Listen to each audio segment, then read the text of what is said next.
Exposure to the sun, really like everything in life, is a balance. UV rays can age your skin and even cause cancer, but does that mean you should never get any sunlight? Dr. Michael Evangel joins us now with the sunny side of sunshine, because Dr. Michael, you're just you're full of information about how good the sun is for us. Absolutely, the sun is really where all life comes from on Earth. So everything depends upon the sun. As a matter of fact, the ancients used to worship the sun as a god, and maybe that's not so far from the truth. Well, it is. It's pretty special whenever we see it, whenever we experience it, especially after a long, cold winter. Your first point is about our biorhythms, how the sunlight balances our biorhythms for sleep and helping depression. What is a biorhythm? Right. Yeah, the biorhythms, circadian rhythms, the rhythms we have every day. That's when people get jet lag, because their circadian rhythms get thrown off. But there's a lot more to it than that. There's different hormones being released different times a day. And good exposure to sunlight actually helps us to sync our biorhythms and stay healthy. Because it's bad if you get up and go to sleep different times every day. You should try to get to sleep and get up about the same time every day to stay healthy also. Well, I know the big deal about the sun is the vitamin D. It's that UV light that produces the vitamin D in our bodies. Is that correct?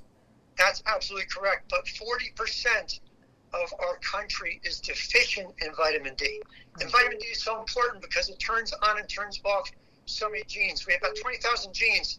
It directly impacts about 3,000 of them and turns on and turns off 291 of them at last count. And we should make sure we have enough vitamin D.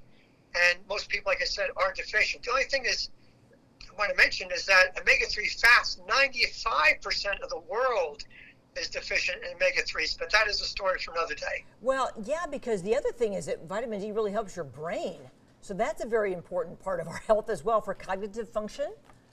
Absolutely, cognitive function, and for Alzheimer's, dementia, autoimmune diseases, so many different things, so many different diseases, Parkinson's disease. And you're talking about before, just want to mention about SAD, is called seasonal affective disorder. It's depression, also known as the winter blues we get when we're not exposed to sunlight.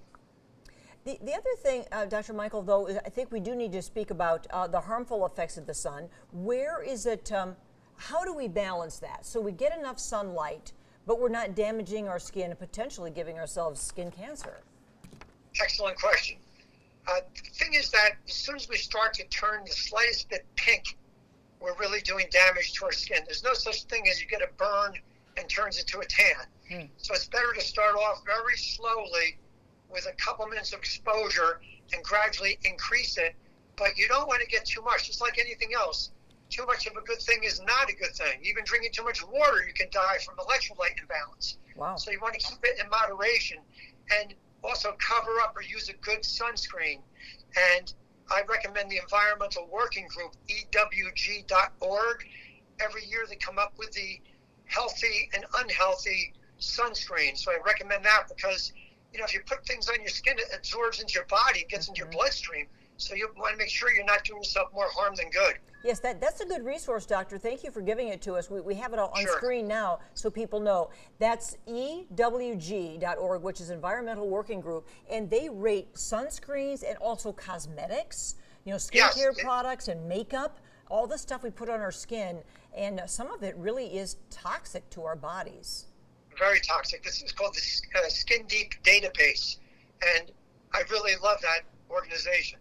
When I make a lot of money someday, I'm going to donate a lot to them. Okay, all right. Well, it's good to know that they exist. Yeah, that's good. Just a couple more points I know that you want to mention, Doctor. We talked about how it can help your heart as well when we're talking about sunlight. It reduces the risk of all kinds of vascular diseases. Right, with diabetes and cardiovascular disease, stroke. But what happens is that with the sunlight, it increases nitric oxide production. Nitric oxide dilates the blood vessels and drops the blood pressure, and also is very important because the capillaries, 99% of the surface area of our circulatory system are capillaries, and they're 4, 5, and 6 microns in diameter, but the blood cells are 6 to 8 microns. They have to squeeze through those capillaries, and the nitric oxide helps that happen.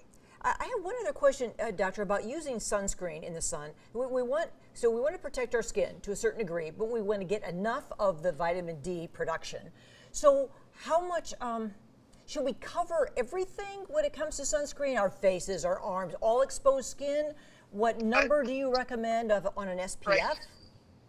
Another good question. Basically, what you have to do is you have to expose yourself to the sun before you put the sunscreen on. Because once you put the sunscreen on, you're really not getting the benefits from the sun. And when you put the sunscreen on, though, it takes a lot of times 20 to 30 minutes before it takes effect. So you have to get your sun, put the sunscreen on, and cover up before you get exposed again. All right. That's well, balance, as we've been saying. Dr. Evangel, we're going to put up your information now. DrEvangel.com is where you could go for more healthy life tips. And these are some good ones today because we're really looking forward to spending more time outdoors. So it's a good time to have these warnings and to learn about the benefits as well of sunlight. Doctor, it's good to have you here today. Thank you. It's a pleasure, Paula. Thank you. Take care now.